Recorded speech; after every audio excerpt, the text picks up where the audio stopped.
it's the twist nobody saw coming. Just when the public thought the Nathan Mthethwa case had gone quiet, shocking reports from Paris have reignited the controversy, and this time, the developments could change everything. Late last night, French authorities confirmed the arrest of a key individual believed to be tied to this inner circle.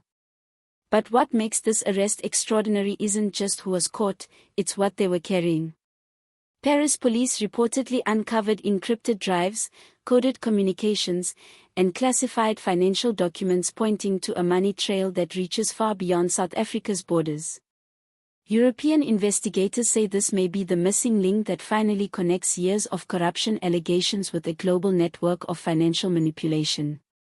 Sources close to the French task force disclosed that the arrest was the culmination of a 6-month international investigation into offshore transactions.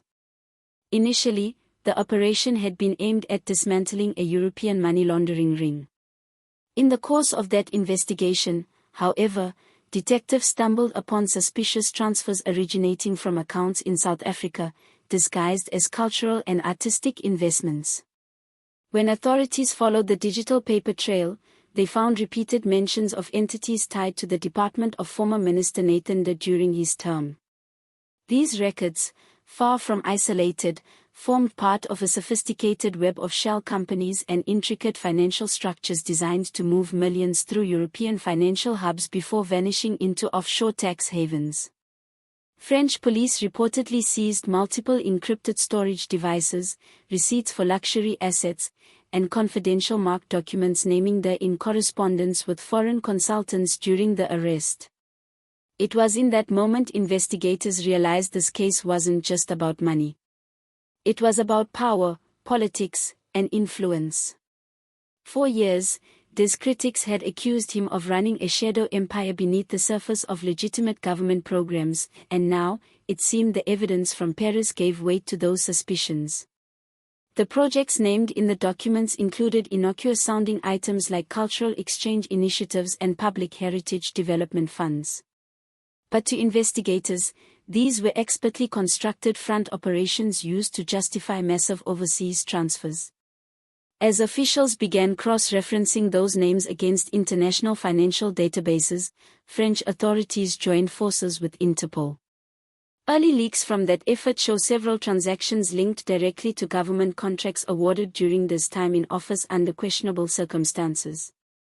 If proven true, this could open the door to one of the most explosive corruption cases South Africa has seen since the era of state capture. Back home, panic has started to ripple through the political establishment.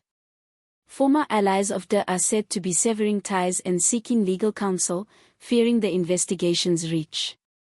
One former associate was intercepted at OR Tambo International Airport while allegedly attempting to flee the country. Another reportedly handed over key documents to investigators in exchange for potential leniency. Inside the ruling African National Congress, the ANC, pressure is growing. With national elections around the corner and public outrage intensifying, this scandal has erupted at arguably the worst possible moment. Opposition parties wasted little time, calling for his immediate arrest and demanding that every current minister linked to him face investigation. The storm on social media has been nothing short of explosive. Thousands of South Africans have flooded timelines with hashtags such as #MetHopiles, #ParisArrest, and #CorruptionUncovered, demanding accountability. The patience of the public, worn down by scandal after scandal, finally seems to be reaching a breaking point. This Paris discovery has reignited that anger about political corruption, foreign bank accounts, and the misappropriation of public money. But what makes this even more damaging is that, according to preliminary reports from Paris, one of the most incriminating discoveries was a cache of encrypted emails retrieved from the suspects' devices. These messages reportedly consisted of correspondence between European intermediaries and South African officials, discussing deliverables, disbursement schedules, and cultural contracts. Investigators believe this was coded language for illegal transfers and bribes. Even more astonishing is that some of these communications are said to have taken place after De was already out of government, suggesting the corruption network continued to function, and possibly still does, under a veil of legitimacy. If that revelation is confirmed, it would mean this is not just a case of investigating past wrongdoing, but exposing a living, breathing system of influence that has survived changes in politics and leadership. As the scandal continues to unfold, Nathan De himself has remained conspicuously silent. His legal team has dismissed all reports as foreign propaganda, insisting their client has no connection to any illegal financial activity. That silence has done little to quiet speculation. However, journalists stationed outside his gated Johannesburg residence describe an increase in private security patrols and have witnessed unmarked vehicles entering and exiting the property late at night. Rumors have swirled of a secret crisis meeting between De's attorneys and senior ANC figures, in a desperate bid to contain the fallout before it becomes unmanageable. With Paris police already coordinating with South African law enforcement, many analysts believe there may be no stopping what comes next.